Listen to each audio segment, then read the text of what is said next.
Aidan, looking back to Saturday, how do you feel that yourself and the defense and the team as a whole kind of performed? I feel like we played really good as a team. In college football, it's hard to get a win, and we came off with the win, so we're very thankful for that. But there's always room to improve, and we're just going to continue to work on being our best and executing at the highest level we can, and just focusing on that going forward.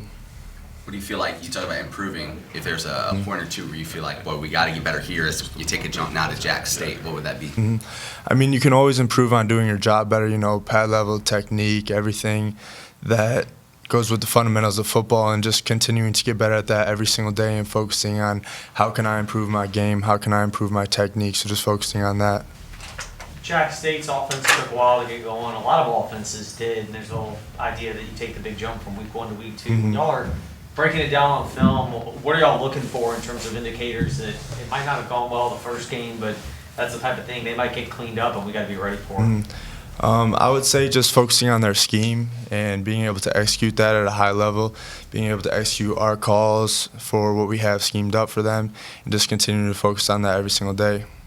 Reese, feels like you came up with some big catches when the guys needed it this past Saturday. Offense started a little bit slow. Just going to take us into the huddle, the feel on the field at that point, right before you got the touchdown, and just some of those catches you were able to make. Yeah, the defense really gave us a big energy boost right before the half with the turnover, CJ getting the strip sack. So that was huge because that put us in a great position to get the ball game back tied before halftime. So give credit to the defense because we kind of, like you said, came out slow and the defense was playing very good. So when that happened, I knew we had a chance to score, and the number was called and just made a play for the team. Do you start to feel something click with Ethan out there after a couple of those? I mean, he talked about you after the game saying just you have a knack to find open spots in coverage.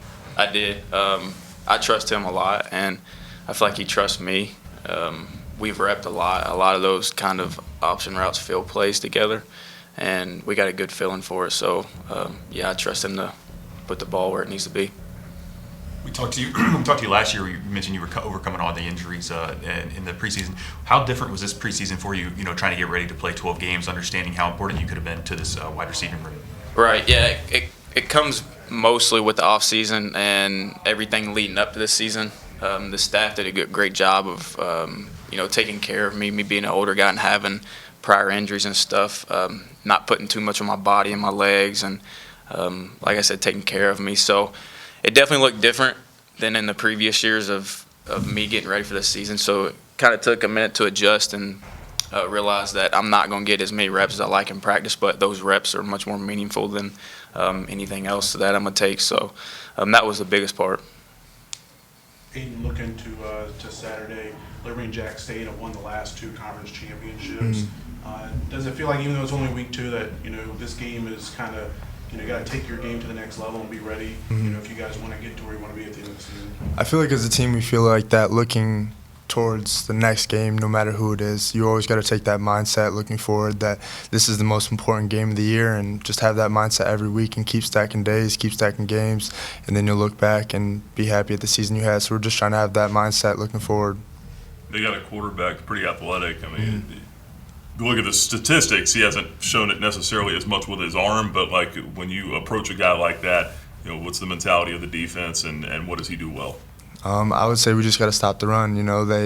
Last year they ran the ball really well, and this year we just got to make sure to stop the run and just fit the run.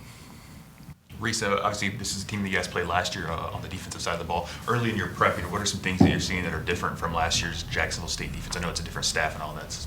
Yeah, so I think they tackle very well. They're a physical team, kind of like they were last year. They got a lot of talent, a lot of talented guys. They do a lot of stuff schematically that try to confuse you and try to disguise coverages and stuff. So that's the biggest thing. And of course, they played one game with this staff, so it's kind of hard to tell what they're going to do.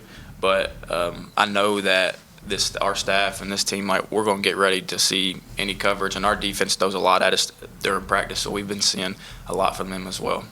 Reese, what are some of the things that you and the offense have looked at that may have contributed to the slower start, where you realize if we clean that up, this has a chance to be that stereotypical big jump from week 1 to week 2? Yeah, like, I mean, it was plain as day. Like, the second half, we played like we should have, like, put up a lot of points. We played like the first half of the game's not ever even close.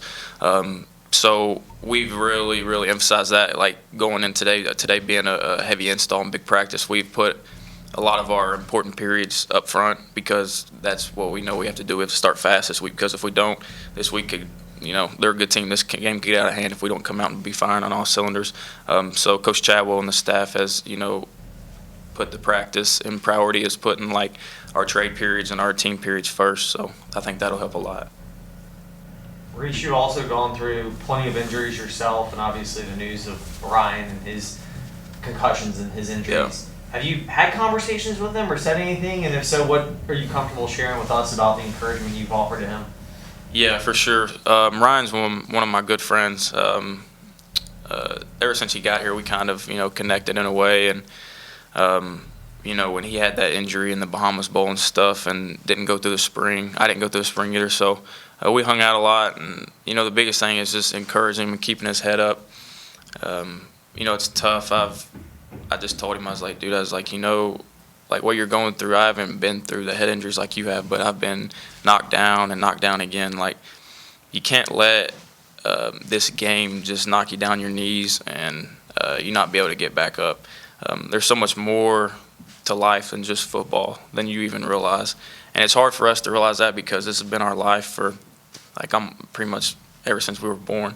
But he's in a good headspace, and, I just – every time I'm seeing him, just try to bring him up, and I think a lot of the guys do that as well. One more. Aidan, for a game like this, on the road, early game, how important is it for the defense to come out and set the tone early on, kind of similar to what you guys did here this past week? I think it's always important, come out physical, come out dominating, and executing at a high level. I think it would be really good for us and very beneficial for the team if we could just get a jump on them early.